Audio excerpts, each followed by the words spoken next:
Continuamos aquí en Poder Pensar, les decíamos hoy en el comienzo, la economía da muchísimo para hablar por estas horas, sobre todo, bueno, visualizando qué es lo que puede pasar de aquí a fin de año y lo que se vendrá después, pero es un momento clave sobre todo porque el gobierno, por ejemplo, está elaborando lo que va a ser su presupuesto quinquenal. Estamos con el economista Javier Daedo para ir analizando justamente este panorama que se presenta con algunos hechos puntuales claros. Estuvimos hace un ratito con el presidente del Zunca hablando de la situación que se ha generado con la obra del ante la arena. Gracias, Javier, por acompañarnos. Es un gusto estar con ustedes. La primera pregunta, y que seguramente muchos uruguayos están haciendo, incluso a partir de algunos discursos, algunas declaraciones públicas que se han hecho dentro del propio gobierno, gente del propio Frente Amplio, ¿estamos ingresando o no a una crisis? ¿Estamos a las puertas de una crisis, se puede decir así, no?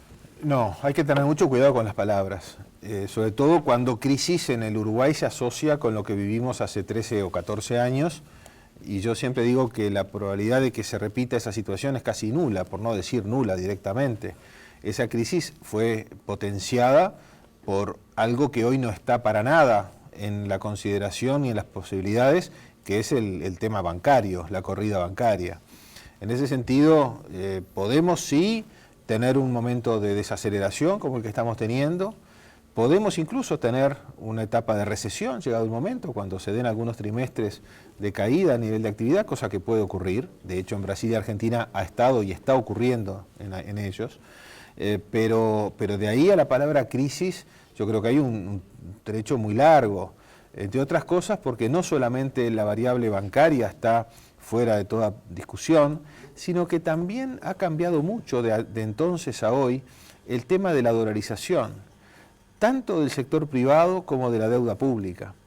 En el sector privado hoy, la mayoría de los agentes económicos están endeudados en la moneda relevante que ellos generan. Quiere decir que el endeudamiento en dólares no es tan grave hoy. No es tan grave como antes, porque primero hay menos endeudamiento que en aquellos años, y a su vez hay una división de deuda en dólares y en moneda nacional diferente, y muchos agentes económicos que en aquellos años estaban descalzados porque producían pesos y debían dólares, hoy no, hoy producen pesos y deben pesos por lo general.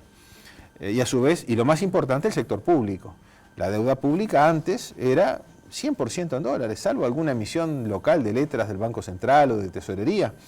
Hoy tenemos que casi el 60% de la deuda pública bruta está emitida en moneda nacional. Entonces, en trimestres como los 2 primeros trimestres de este año, en que el dólar subió más que la inflación, la deuda expresada en dólares baja. Con lo cual, no se da lo que pasaba antes de la crisis del 2002, desde el año 99 mismo, en que la relación deuda-producto iba subiendo, porque el numerador dolarizado subía más rápido que el denominador producto que no estaba dolarizado. Como yo te decía, de discursos que se han escuchado desde el propio Frente Amplio, hacía referencia, por ejemplo, a lo que dijo el sociólogo Gustavo Leal, un hombre que fue suplente de Lucía Topolansky a la Intendencia de Montevideo, en la candidatura a la Intendencia de Montevideo, que él decía, hay que tener cuidado porque la señal que podemos dar, él hablaba sobre la situación delante de la arena, la señal que estamos dando puede, bueno, llevar a desalentar el propio funcionamiento de la economía, porque la gente se vuelve más cautelosa, los agentes empiezan a cuidar mucho más sus inversiones y sus gastos. Es cierto, pero eso nos lleva a un tema más amplio, que es el comportamiento procíclico de nuestros gobiernos. Y hablo en plural, hablo de nuestros gobiernos, desde tiempo inmemorial. Cuando la economía está vigorosa, porque el sector privado tiene un motor potente, el sector público en Uruguay le echa más leña al fuego, más leña a la caldera, y le da a su vez más velocidad e impulso. Y cuando el sector privado, por una razón de cambio de ambiente económico, como pasa en el mundo hoy o en el barrio, el sector privado desencilla, hasta que aclare, el sector público que si hubiera ahorrado en aquellos momentos de auge, hoy tendría para ser el sustituto. Como no ahorró, sino que gastó mucho, tampoco tiene ahora para apuntalar a la economía. Y esa falta de apuntalamiento se da en los hechos por el mero recorte de una inversión y, como dice Leal, yo coincido, en un discurso que asusta y que lleva a replegarse más todavía. Entonces, la verdad que se hizo mal en el auge y se hace mal en el descenso. ¿Cómo lees el episodio este delante de la arena? Yo creo que se ha magnificado por tratarse de una obra medio emblemática, pero son muchas las obras que se han frenado. Hoy yo escuchaba al presidente de la Cámara de la Construcción hablando de los miles de puestos de trabajo que se han perdido ya, no desde ahora, sino desde antes, cuando empezó todo este proceso de enfriamiento económico. Casi 20.000 puestos, estimaba desde el pico hasta lo que él estima que va a ser fin de este año, o 3.000 y pico de puestos en los primeros meses del año, sin contar el Antel Arena, que serán algunos cientos.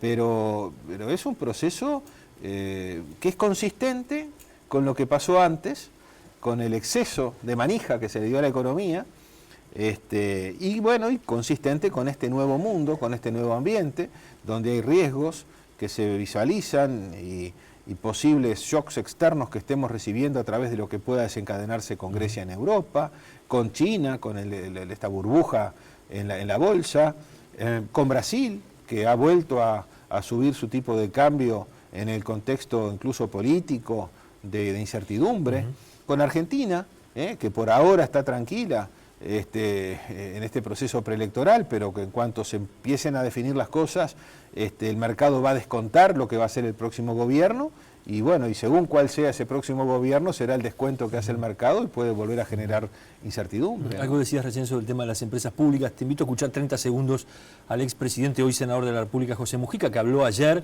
estuvo en Fraiventos y habló del rol de las empresas públicas, y esto decía. Este país no es muy chico. Si las 3 o 4 empresas públicas grandes que tiene no invierten, el país no se queda. Son las empresas más grandes que tiene este país. Como UTE, Antel y ANCAP y el Banco República, solamente las 2 pasteras y Conaprole. Después no hay más grande que eso. Es fundamental para que el país... podemos machetear una temporada si estamos apretados, pero después tenemos que invertir el doble. ¿Qué lectura se puede hacer de esto? Que el expresidente Mujica no tiene claro cuál es el rol de una empresa pública, una empresa estatal, por decirlo en términos más ajustados. Él, por lo visto, le asigna un rol decisivo en la inversión, pero también el gobierno que él presidió le asignó un rol decisivo en la lucha contra la inflación o contra el aumento del IPC, para ser más precisos. Entonces, o también les asignó a su propio gobierno un rol en el desarrollo de Bella Unión a través de ALUR. Entonces, hay una regla de oro que no se puede violar alegremente en la economía, y es que cuando uno tiene un objetivo, tiene que usar un instrumento, básicamente, para apuntar ese objetivo. Y cuando uno tiene un instrumento, tiene que pensar en apuntar solo a un objetivo, porque si no, matar 2 pájaros de un tiro a veces no es tan fácil. Tú decías por el rol que se jugó con el tema de la inflación en su momento, con UTE, por ejemplo. Bueno, pero a ver, Mujica como presidente usó a las empresas públicas con un propósito antiinflacionario, y ahora como senador las quiere usar con un propósito de potenciar la inversión pública. Entonces, yo creo que hay que ver, y es un tema que tiene que discutirse a nivel de la sociedad, cuál es el rol que tienen que tener esas empresas. Porque sean públicas, tiene que usarse para lo que sea, no tienen que tener un modelo de gestión profesional, que tener resultados. Como mañana la gente puede estar interesada, los accionistas que somos nosotros, los televidentes, tú y yo, podemos estar interesados en ser dueños explícitos de esas empresas, pero para que eso ocurra y puedan conseguir capital privado, necesitan tener balances decentes que se presenten como cualquier empresa que cotiza en bolsa. Entonces digo, yo creo que eso es producto de una gran confusión y pretender usar todos los instrumentos para todos los objetivos, y en eso es que después los gobiernos entran a entreverar. Yo creo que es preferible ser prolijo en ese sentido. El ministro de Economía, Nilo Astori, decía esta mañana que la inversión que se va a presentar seguramente en los próximos días, el paquete, allí el proyecto del gobierno, va a tener obras en infraestructura con la participación de privados que puede ser incluso más importante que la del periodo anterior. Sí, bueno, pero justamente, ¿será más importante o menos importante? Eso lo sabrá Astori y ya nos enteraremos. Lo que importa es ver cómo se realizan estas cosas. Las asociaciones público-privadas hace 5 años que están vigentes y recién se está empezando 1 o 2 de ellas, 5 años después. Llevan su tiempo las cosas. Y en el caso de las empresas públicas da la impresión, y esto simplemente escuchando a Astori y a otros miembros del gobierno, de que había un lío fenomenal, como que se habían hecho inversiones a troche y moche en forma descoordinada, posiblemente sin conocer las tasas de retorno de esas inversiones. Y entonces, de algún modo, lo que se buscó es decir, bueno, vamos a parar acá para ver cómo se sigue para adelante de una manera más ordenada. Yo fui director de planeamiento hace algo más de 20 años. En esa época la OPP tenía una división que era política de inversiones y otra división empresas públicas. Y si bien alguna vez se nos copiaba alguna cosa, seguíamos muy de cerca. Son entes autónomos constitucionalmente. Sí, bueno, de pero forma, autónomos no quiere decir que sean repúblicas independientes. Sus presupuestos tienen que ser aprobados por el Poder Ejecutivo, y hay una relación que siempre fue, por más autónomas que fueron, de discusión sana entre las dos partes, y las empresas públicas muchas veces participaron de los ajustes fiscales y de los desajustes fiscales. Entonces, eso no les resta el carácter de autónomas. Pero bueno, había un control. En algún momento se perdió ese control, yo no sé cuándo. Y ahora se busca retomar en la nueva OPP. Lo reconoció el propio Astoria, eso diciendo que no hubo coordinación sobre las inversiones de las empresas Exactamente, de eso se públicas, trata. Es decir, también un exceso de inversiones en algún momento puede tener un efecto fiscal complicado, y puede tener un efecto de recalentamiento no deseado de la economía. Entonces, seguramente, imagino yo, que cada una de las empresas era una república independiente, invertía lo que se les cantaba y no había ninguna coordinación centralizada. Y ahora eso se quiere retomar y me parece muy bueno. Yo te pido un minutito, vamos a hacer una pausa, después vamos a hablar de lo que está pasando con el dólar, lo tocábamos allí al pasar sobre un dólar que sigue subiendo, las pautas salariales que ha presentado el gobierno, la posición que ha tomado el PIT-CNT, bueno, de todo eso conversamos después de la pausa. Muy bien.